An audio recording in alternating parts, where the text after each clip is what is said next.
Leadership is not life or death, or is it? There's an old story of a group in war. This particular group had done everything that it had known to do to prepare. They were prepared both mentally and physically, and they had the finest equipment. They went into war confidently thinking, hey, we're ready. This will not be an issue. This will not be a problem. From the outset, there wasn't a problem. Their plan was simple. They were going to send the lowest rank out front and have the leadership towards the back. And the mindset here was, let's put the lowest rank out front, because if anyone is going to take the ultimate sacrifice, which is their life, let's have it be the lowest rank and not the leaders. Because the thing about it is, if we lose the lowest rank, we'll just get more of the lowest rank. But the leaders, we need to protect the leaders. Sacrifice the lowest rank. Because without the leaders, there will be no one to lead into the next battle. I'm going to stop and say, doesn't that sound like leadership today? We give our team handbooks. We shove policy down their throats. We tell them what to do, and then we leave them to do it. And then whenever it's not done correctly, we magically reappear to scold them for what they have done incorrectly. Then after we've spent some energy scolding our employees, cracking heads, we return back to our thrones because the leader must be protected. But in the war story, what the leaders that were in the back began to notice is that they were losing their soldiers by the thousands. People were dropping like flies. Again, sounds like today, doesn't it? From the back, it looked like there was no order. From the back, it looked like nobody was in charge. From the back, they began to see that even the good-hearted soldiers began to forget their training. From the back, leadership began to see that even their best soldiers began to grow weary and surrender the fight. It was then that one of the high ranks began to shout, "I need all leaders to the front. Everyone to the front." At that moment, the leadership, rather than just sitting in the back, began to go towards the front of the battle and started giving direction and started modeling behavior and started restoring order to the battle. And an interesting thing began to happen, because once the brigade saw that their leaders were willing to sacrifice their lives for them, the brigade then decided to lay down their lives for their leaders. And the battle that was being lost ended up a battle that was won. Sacrifice breeds sacrifice. So in this example, we see there are two ways to lead our people. One way is to be towards the back, pushing them forward. But the other way is to be in the front, setting a proper example for those that we have been entrusted to lead. I believe that in this day and age, the most effective way to lead people is to do so from the front. And so when we're talking about leading from the front, the very first thing that we need to talk about is preparation. Everyone wants the leadership seat, or at least they think they do. But really what they want is accolades, public acknowledgement, and higher salary. And you often hear people say that if I was in charge, things would be different. My title is why I don't get respect. If I had the proper title, I would get the respect and I would really be able to make some changes here. But leadership isn't a title.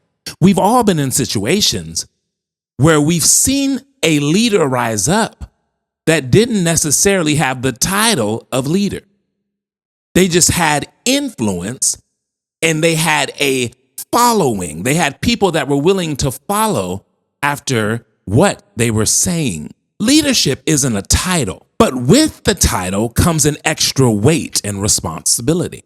And anyone that considers themselves a leader should strive to walk worthy of that vocation. Ultimately, leadership is a decision. And it's a decision in the good times, and it's a decision in the bad times. It's a decision when there's unity and there's fluidity within your team. And it's a decision when there's discord and chaos around you. You can't pick and choose when you want to lead. Leadership is also a decision in times of crisis. You can't just hit a switch and say, oh, I'm ready to lead. Crisis is here. Crisis, much like opportunity, once it hits, it's entirely too late for you to prepare. This means that in order for you to be a good leader, you must be doing the necessary things on a daily basis that allows you to be properly prepared and equipped when situations arise. And whenever we're talking about being prepared for a moment, we must first begin with asking the question, what qualifies us to lead in the first place? I believe that ultimately what qualifies us to be leaders is our heart towards people and our willingness to stand flat-footed in the face of crisis and challenges. It is the commitment to the cause of leadership that qualifies leadership. And the cause of leadership is followers. Leadership has always been about the people. And there's so many leaders that make it about them. But it was never about you. Leadership is about the follower. It's about the people. And the more people that are involved in your situation, the more it is going to require a streamlined focus on your end. A word that people don't like to associate with leadership is the word sacrifice. And the reason we don't like that word sacrifice is because sacrifice implies that we're going to have to give something up. And while leadership has its perks, it is not synonymous with comfort. In fact, there are a lot of things that you're going to have to give up in order to be a leader. The first is the need to always be right. Leaders must be secure enough to accept the fact that their idea might not be the best idea. The days of my way or the highway are completely gone. They're dead and gone. Because in this day and age, there are too many ways for people to make money. And if they get fed up, they will quit and they will go start a TikTok. They will go start a YouTube account and make more than even you're making. So you don't have the leverage that you used to have on your employees. What we really need in our environments is an environment where ideas are freely flowing back and forth. There are several times in leadership when the best idea didn't come from you. But are you secure in yourself enough to tell the group, you know what? That way you came up with is better. Let's try that. The most effective teams are built where leaders select people that have strengths in the areas of their weaknesses. And once your team is built that way, the voice of your team, their voices become an asset to your accomplishments. You also want to create buy-in. Leaders that feel the need to always be right, they will always be perceived as dictators. And in order to create buy-in, you're going to need to allow your team to make some decisions. Are there certain decisions that they cannot make because the buck stops with you? Absolutely. But there are so many decisions within your day that you don't necessarily have to be the person that makes that decision. As a leader, your focus should be towards the non-negotiables, but allow your teams to come up with some processes or come up with some ideas that will create buy-in and allow them to feel like they are a part of what you're building. The next thing you're going to have to give up is gossip. There is no upside to gossip. None. It diminishes the person that's being talked about. It diminishes the person who's saying negative things, and it diminishes the listener. There are no benefits to gossip. And a general rule of thumb is the conversation that you are having behind someone's back is the very conversation that you should be having to their face.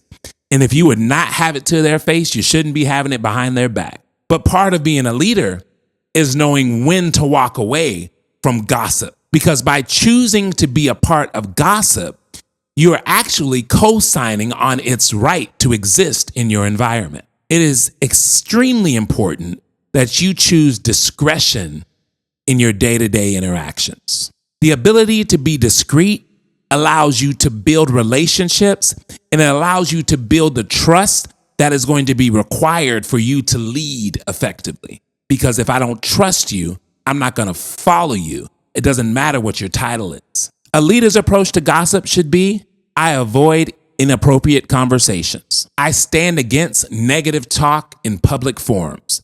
People should not be comfortable gossiping around you. They should know that I gossiped around him and he called it out. I don't tell it like it is without considering, is it true?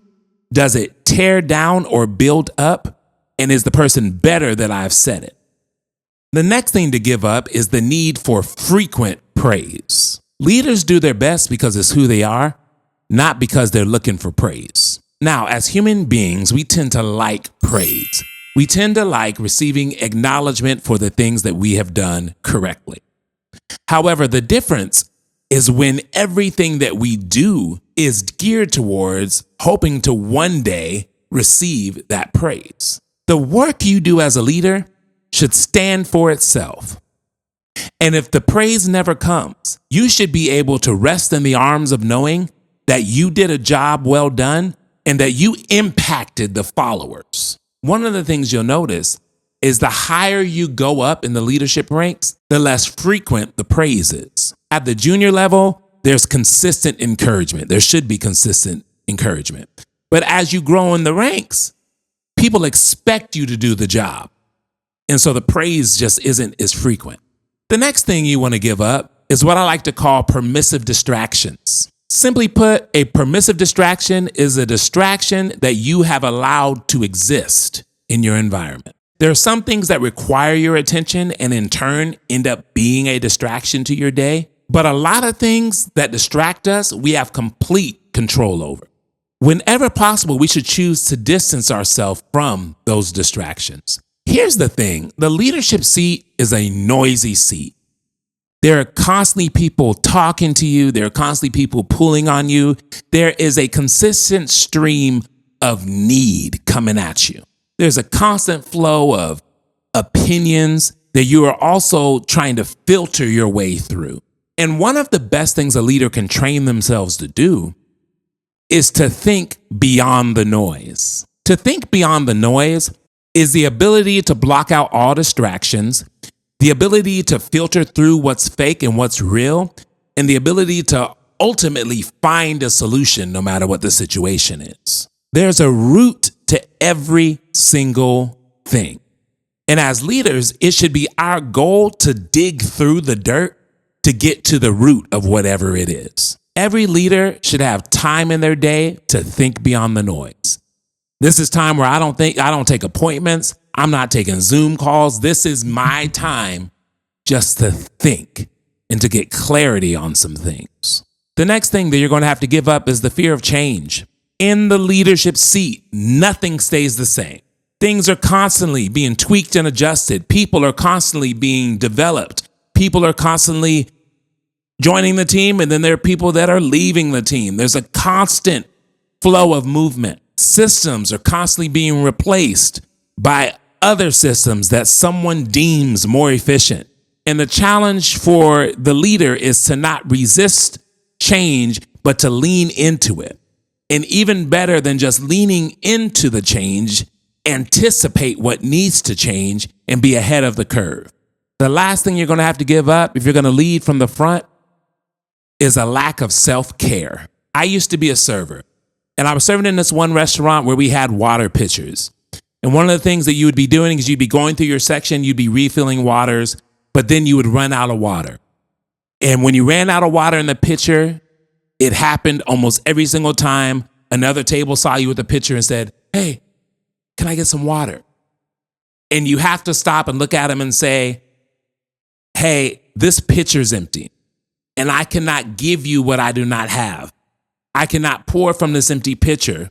So give me a minute. I'm going to go refill it. And then once it is refilled, I can pour it out and give you what you need. And for a lot of us, the structure itself looks as though the job should be able to get done, but there's nothing in it to pour out. You will never be an effective leader if you do not have a constant flow of development, coaching, teaching being poured into you. I teach these classes, I teach these videos on YouTube, but I teach them because I am having things consistently poured into me, which allows me then to pour it into you. So as a leader, you will never be successful if you do not become intentional about taking that time for yourself to refill your pitcher. There are two types of reserves that you need as a leader. The very first one is physical reserves. How we are physically significantly impacts our ability to lead. So if you're tired all the time, you're not getting a good rest, you're out of shape, all of that affects your energy and your decision making. Your team is counting on you to have physical reserves. The next is mental reserves. Growth cannot be instilled into others until it is first instilled into you. So mental reserves, it can be podcasts, it can be books, but it also can be having a mentor, a coach, someone that you turn to when things aren't going that well. And I get it. Being a human being, there are some days where you are struggling to pull through. And that is when you need to have a coach, a mentor, somebody that you as a leader can call on. A healthy mindset doesn't just happen. A healthy mindset is always a result of intention. So those are the things that you're going to have to give up in order to lead from the front. Now that you're in the proper position, next week, we are going to talk about how to do it. Always remember, growth is a journey. It's not a destination. I'm in it with you. I'll catch you next week.